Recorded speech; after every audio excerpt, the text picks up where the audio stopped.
Good evening, campers. Today we're going to talk about the new release from Booker winner Julian Barnes, Elizabeth Finch. Fun fact, I was in the same vicinity as Julian Barnes about a month ago. In so much that he was in Hay on Wye Festival, and I was in Hay on Wye Festival. I didn't see him. I didn't pay to go see him. He was there. I mean that's kind of like saying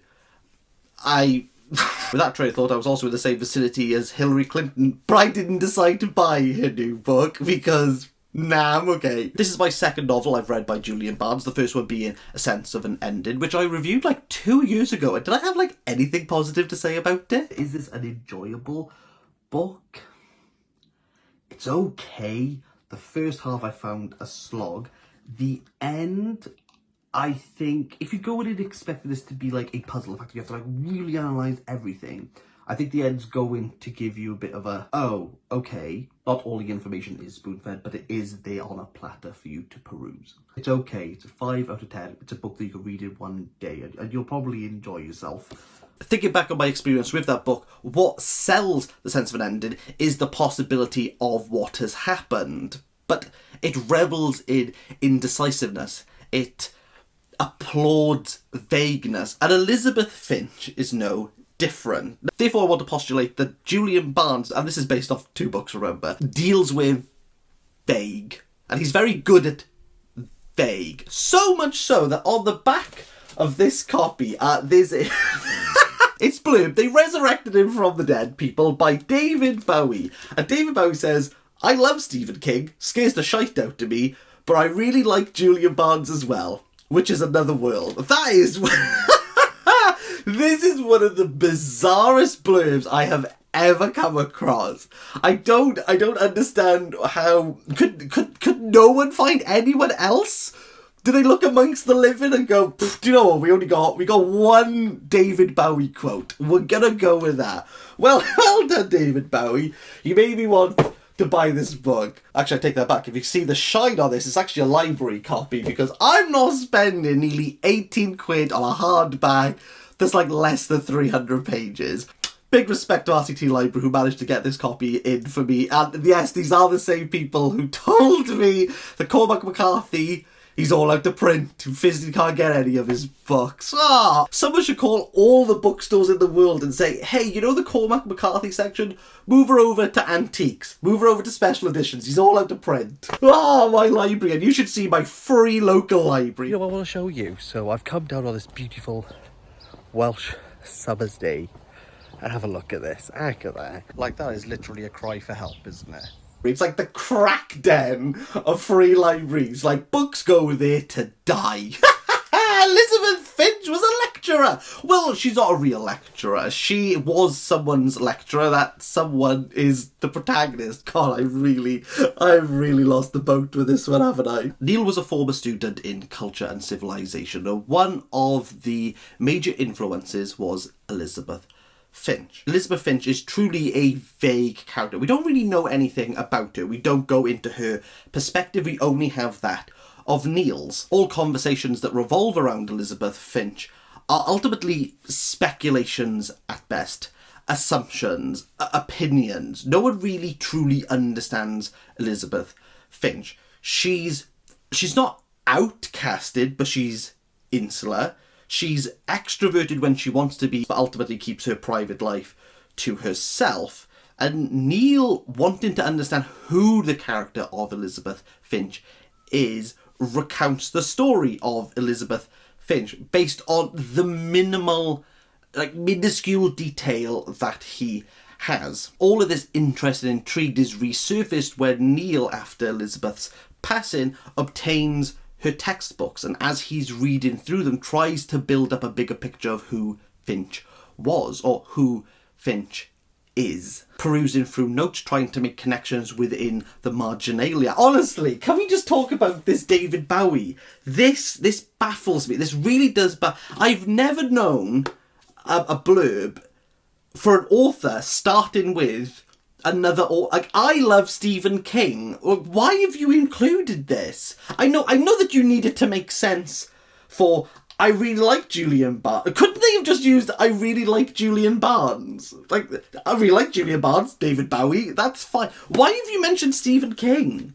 I don't understand it. I don't understand. Like, the New York Review of Books just got away with a master storyteller. Why? How can they get away? Angela Merkel wrote a bloody treatise on it! What was going on? And I wasn't entirely sure what was going on as we moved into the second part of Elizabeth Finch. Split up into a triptych. The middle one is a goddamn essay! I thought I'd eliminated essays within books after I read Knausgaard's The End and then his new novel, The Morning Star. I thought I didn't have to read an essay, like an art essay in the book. If someone says, what's your least favourite trope in literature, like, currently I'm just going to be like, throw a goddamn essay into the middle of a book. Stop. Stop it. Okay, let's calm down. If you've wanted a 50-page essay on Julian the Apostate halfway through your book, go back to bed, rest assured, we found it. We've done it, people. We found the book. Julian the Apostate, like, is this something to do with Julian Barnes in the mix of all this? I'm not entirely sure, but what is the purpose of this essay, apart from to absolutely bore the hell out of me? Well, we know that Julian existed, but the information that we have is not... It's not wide, and there's a lot of speculation and assumption that has to be made with Julian the Apostate, and therefore he's a bit of a legend, he's a bit of a myth, he's as real as we could possibly make him. And within the third section, the revelation of Elizabeth Finch, the downfall to her, is based off the information that we can find, but still Neil provides her a mythical status, this being that we're not entirely sure what's going on beneath the surface, and I don't think Julian Barnes wants you to. I hate saying this because it's vague in regards to criticism, but in regards to Barnes, I feel as though it's perfect. Like, you're not going to get any answers whatsoever from this. Like, what you can garner from the page is all you have to go by. And although there's one revelation that occurs, the rest of it is a character who's characterised vaguely and who you vaguely get a whiff of who Elizabeth Finch is.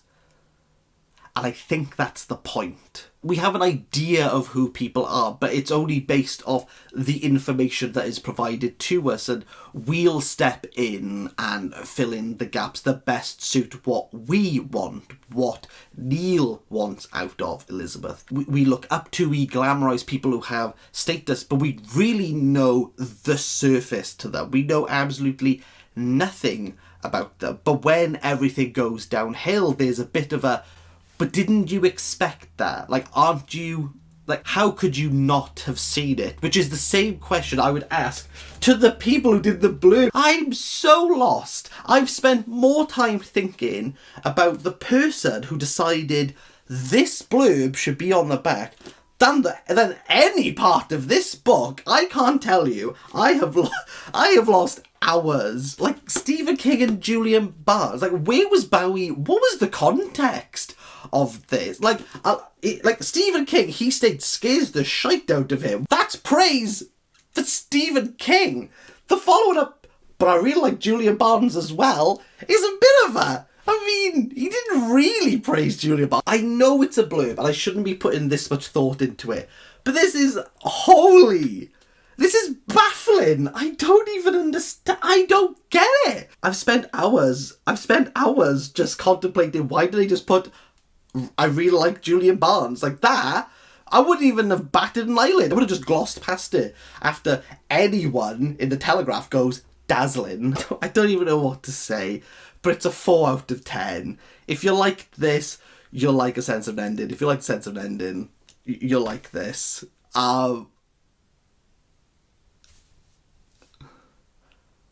David Bowie, why?